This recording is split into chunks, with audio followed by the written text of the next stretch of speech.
For almost 100 years, the UP Sundial has been a witness. A witness to a changing world and a changing college.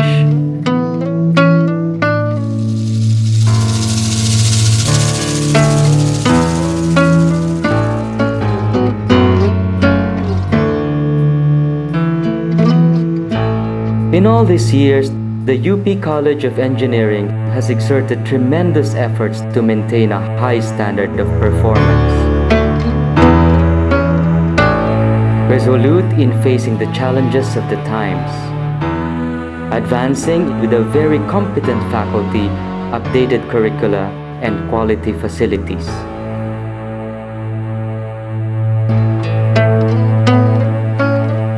The college has always taken great pains to give the Filipino students the best instruction and training in engineering despite severe constraints in resources. The result is evident in the excellent performance of its graduates in diverse fields of human endeavor. We have persevered despite difficulties, and there is still much to be done.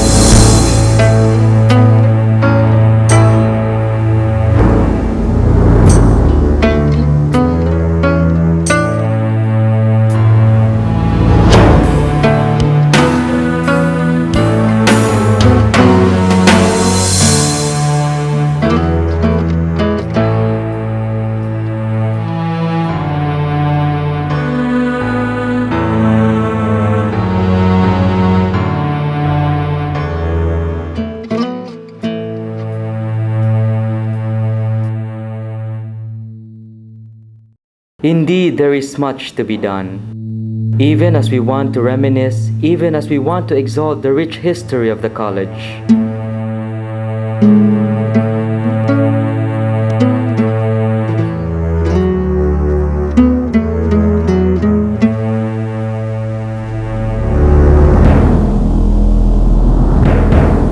In the Malolos Congress of 1898, Filipino patriots planned a public school system. But this plan was thwarted by the coming of a new colonial master. At the beginning of its colonial rule, the Americans did what the Malolos Congress had planned. They set up a public school system. In 1908, the University of the Philippines was established.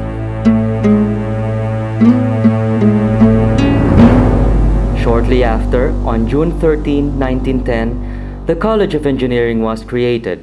Mr. W.J. Colbert, an American, was appointed its first dean. The first classes were held in a two-story residential building of the O'Brien family in Ermita. Drawing classes were held at the Manila High School building in Intramuros. In September 1910, the O'Briens formally turned over to the college, the building where now stands the Film Life building. Only 22 students comprised the first batch. One of them was Vidal Tan. He later became the first Filipino dean of the college and a UP president.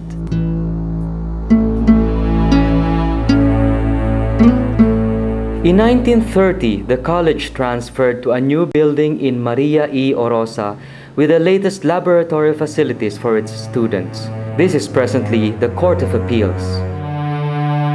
In 1941, it already had 33 full-time faculty members, 5 professional lecturers, and 900 students. It offered 5 courses in engineering: civil, mechanical, electrical, mining engineering, and surveying. From its simple beginnings, the college grew steadily and became the top and best equipped engineering school in the country at the outbreak of the Pacific War.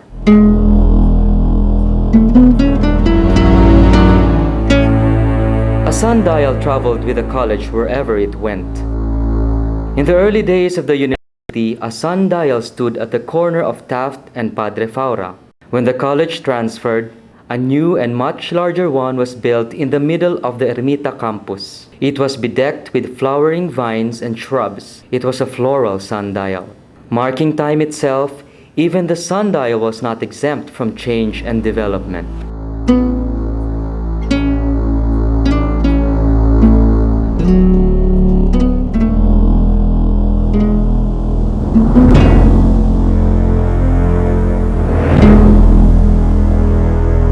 December 1941, war came to the Philippines. All schools were closed. Patriots called on the people to defend the country's sovereignty. Many of its students and faculty responded to the call and joined the guerrilla fighters. Some became martyrs. The Japanese forces entered Manila in January 1942. They converted the college buildings into military barracks. After a year, the Japanese allowed the reopening of classes. Engineering classes were resumed at the pharmacy building on Pedro Hill Street. Despite the hardships inherent in a war situation, a total of 101 students managed to graduate. The Battle of Manila in 1945 reduced to ruins most of the buildings in the Padre Faura campus, including the engineering shops and laboratories. The college had to start almost from scratch again.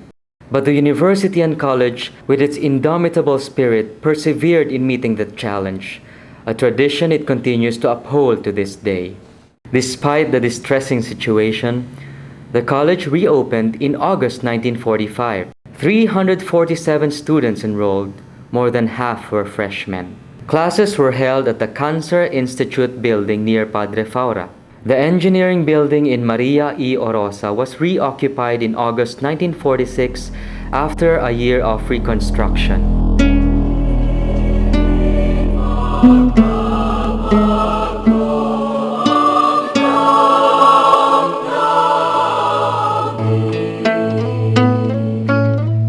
Before the end of 1948, the university started moving to Diliman.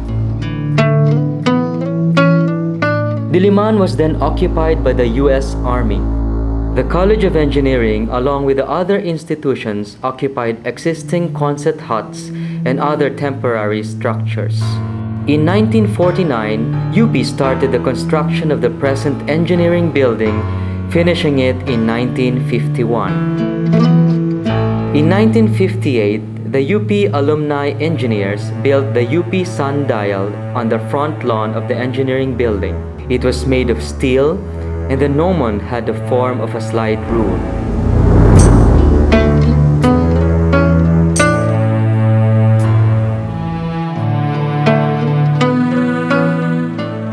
But if the engineer is to play an important role in the paving of the way towards more lasting happiness of the masses, it is necessary for him to spread his sphere of influence.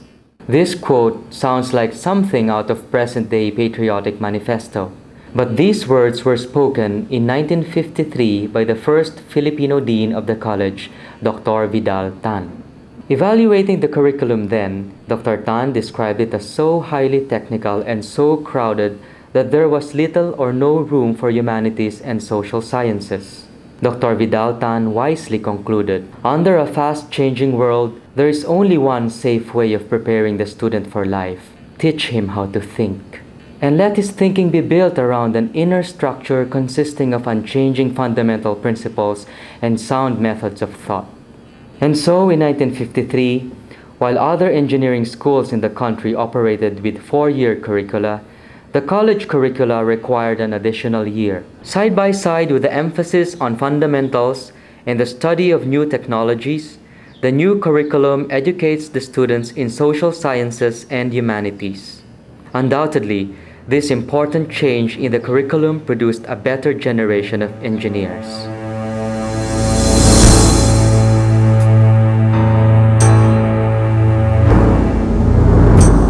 In 1963, the engineering building was officially named after Colonel Alejandro Melchor, an alumnus of the college, a member of the engineering faculty and the University Board of Regents. He sparked the organization of the Beta Epsilon fraternity. He became Secretary of National Defense of the exiled Philippine cabinet during the Second World War. His studies on pontoon bridges were a contribution to the war efforts of the Allied forces. He was a patriot, aside from being an engineer.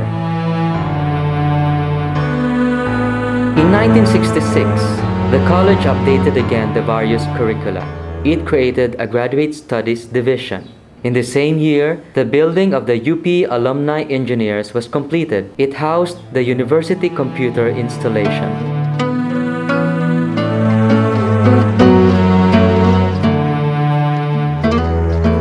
Even as they attended to their schooling with diligence, students of the college were not unaware of momentous events happening in the country. Many of them participated in what is now known as the First Quarter Storm of 1970 and the Diliman Commune. A student who actively participated in those political activities later became an honor graduate and its dean.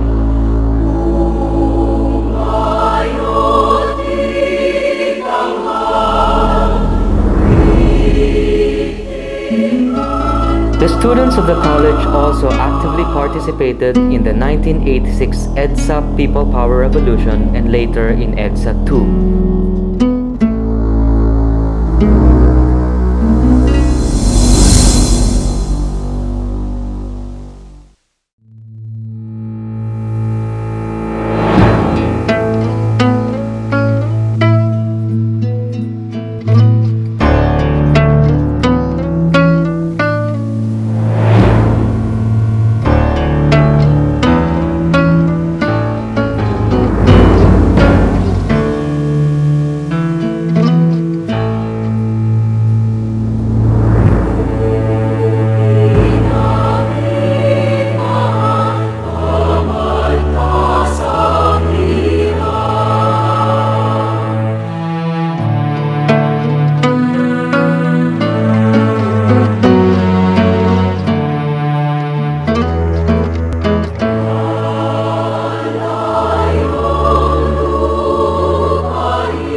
At present, our sundial rests along Apacible Street, in the middle of the engineering complex. Built by the UP alumni engineers in 1972, after the sundial in the engineering front lawn was wrung from its foundation by Typhoon Yoling in 1968.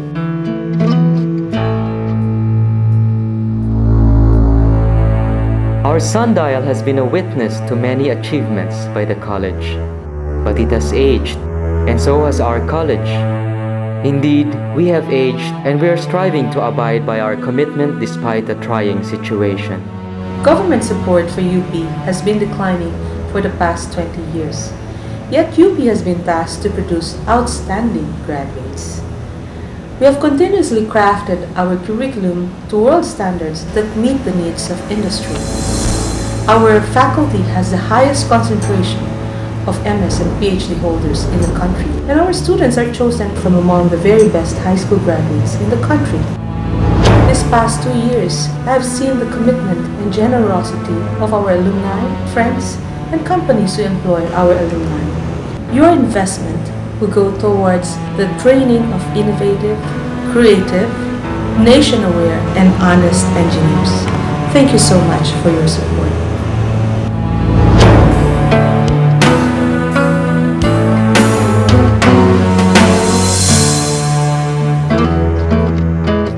The sundial perseveres through time, may it be war, political turmoil, or natural disaster. Though the sundial structure has been torn down or wrung from its foundations, its essence remains.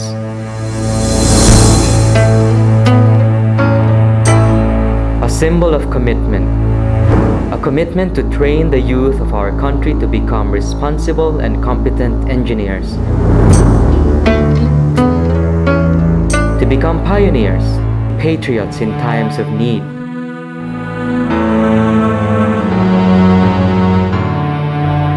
improving through time but nevertheless keen on the lessons of history.